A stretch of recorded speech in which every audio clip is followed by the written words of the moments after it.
Thank you, Mr. Chairman, for holding this very important hearing. I think we're suffering from many of the same silos we identified on 9/11. We find that there's a number of different parts of the federal government that are dealing with the same problem in different ways. And we're dependent on the executive branch, depending on from administration to administration, to come up with a coherent strategy, which uses the all of government approach that Mr. Downing and others have advocated. But let me start with a very basic question. When somebody gets hacked, should they be required to notify the federal government? Mr. Goldstein, perhaps CISA or the FBI? Certainly. So our view is that any efforts to increase the volume of incident reporting to CISA and to be shared with our partners in federal law enforcement is absolutely essential.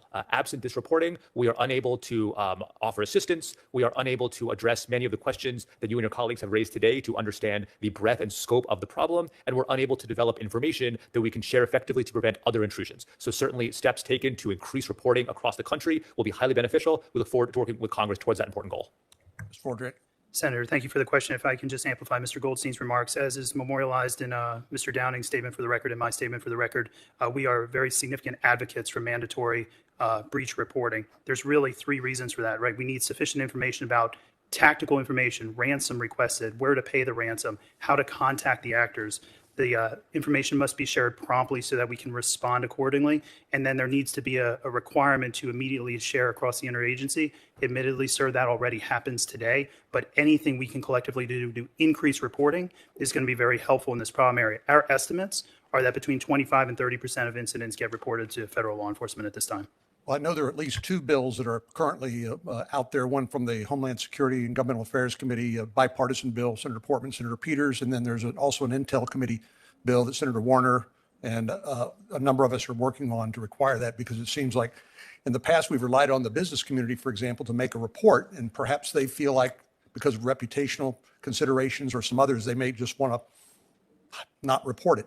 And because once it gets into the public domain, then maybe people don't feel comfortable doing business with them, or maybe they go to a competitor or the like. But it strikes me as absolutely critical, and I'm glad to hear your answer, that we get the universe of the universal picture, and then to give you and other authorities the opportunity to deal with it. There ought to be some sort of confidential means to do that, and one that perhaps provides some liability protection, much as we've done in the past with some of the programs through the National Security Agency when it comes to collecting information from phone companies and the like.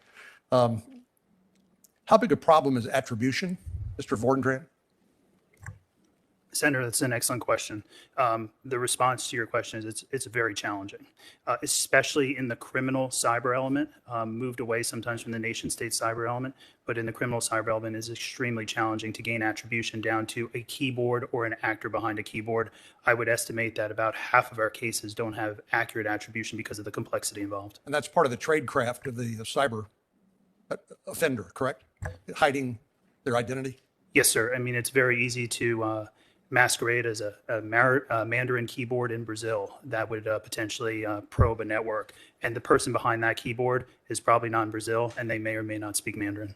I agree with you and Mr. Downing that the law enforcement model is an important component, but only a component of what our response should be. Indeed, after the 2016 Russian interference and cyber attacks on the DNC server and leaking that to General Nakasone and the folks out at Cyber Command and NSA undertook a way to try to protect our voting systems in 2018, and we had remarkably improved protection of our voting systems. So we know that we have the capability to do it. We just need to figure out how to come up with a strategy, perhaps something like we did on Congress passed 5G and beyond, which basically mandated that the executive branch come up with a comprehensive strategy working with Congress, because frankly, we're so, as I mentioned at the beginning, siloed here. We've got different committees of different jurisdiction and different levels of information about these issues and different perspectives, depending on if you're the Judiciary Committee focusing on law enforcement as opposed to maybe the Intel Committee looking at the espionage threat, or the Governmental Affairs Committee looking at some other aspect of it. So having a plan, I think, is really important, because right now, and notwithstanding our outstanding capabilities, I think we're getting our lunch eaten on a regular basis, and we've got to up our game. That's not a comment on what you do or the people that work with you. I think it's up to Congress and the policymakers to come up with a policy that you can then implement to do the job that you're trained to do and that you're trying to do every day. Thank you.